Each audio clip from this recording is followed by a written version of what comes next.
Hi, my name is Victoria Miles. I am the Rebecca and Jack Benaroya Curator here at the Tacoma Art Museum, and I manage the Current Artist Award. Today, I will be sharing two of our recent acquisitions by Black artists, Jacob Lawrence, The Studio, and Carrie Mae Weems, Untitled, Box Spring and Tree, from the series Sea Islands. Jacob Lawrence, The Studio. I absolutely love this work. So TAM recently acquired this work last year, and upon looking at this work, you're immediately hit with this use of bold and vibrant colors that are juxtaposed against blacks and browns in the painting, this use of geometric shapes and overlapping planes. This is a style that Lawrence developed that is known as dynamic cubism. And dynamic cubism is actually inspired by his own life experiences and the shapes, colors, and patterns of Harlem, rather than the French art known as Cubism. What I also really love about this work is that it's really a survey of the artist's surroundings, which I really enjoy. The scene depicts his attic studio in the home that he and his late wife, Gwendolyn Knight, lived in, one of his two studios in Seattle. And Gwendolyn Knight was also an amazing, prolific, influential Black artist in this region and beyond. Throughout this painting, you can see other paintings scattered throughout the studio, throughout this depiction of his home. And these paintings really depict some of his previous series, like the Builder series and his Migration series. So these really iconic series that he has in his home.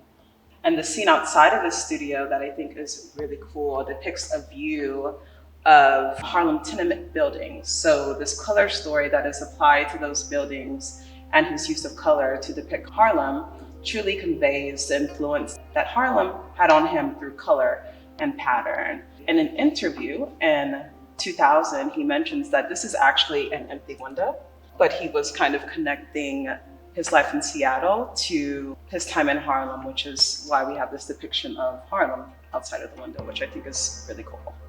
And so the studio really brings together the two cities that have had the most meaningful, profound impact on his life and career: Harlem, New York, and Seattle, Washington. When I think about Jacob Lawrence and the Current, Jacob Lawrence is one of the most influential, inspirational artists of the 20th century and even now for Black artists and beyond. I really appreciate his innovativeness. I think he was very experimental by nature. I love how he used color to create a sense of energy and movement in his work. And even in this work, I believe that his use of color and choice of colors captures the spirit of Black Americans and his work with social realism. Again, his use of color and shape combined with that subject matter of social realism results in this very significant and innovative style, dynamic cubism, that only someone like Jacob Lawrence can do. I really love this work, and I'm so glad that we have it in our collection. This next work we'll be looking at is Carrie Mae Weems, Untitled, Box Spring and Tree. Immediately upon looking at this work, some words that come to mind for me are eerie, haunting, surreal, but also beautiful and delicate. Though this is a black and white photograph, you can tell that this is an image of the woods. The image is engulfed in greenery and shrubbery. You can see these gangly trees, and horizontally wedged in the tree trunk is a mattress spring. This work really encompasses these thoughts around the Gullah traditions and folklores around spirituality and nature. So this image of a bed spring wedged in between the trunk of a tree represents a folklore or a tale of capturing or ensnaring evil spirits. What I think is really interesting about this work is that while studying folklore at the University of Berkeley, she became interested in the Gullah culture and the Sea Islands.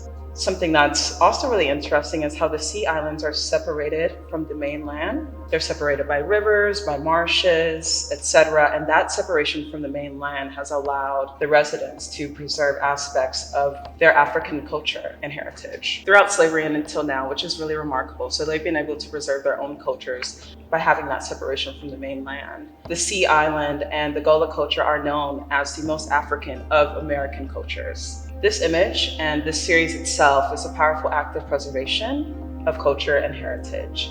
She provides us with a historical account that I believe cannot be erased by mainstream history or retellings of history. And this work and series also kind of builds on personal feelings of nostalgia and understanding.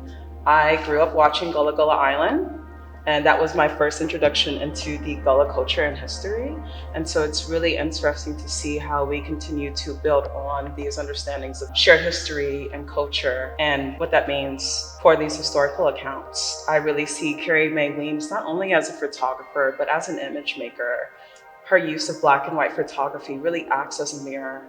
It transcends time, and it allows various connection points to the work to explore these really complex subjects such as race, gender, class. So she's really a masterclass act in image making. I really appreciate the work that Ms. Weems does.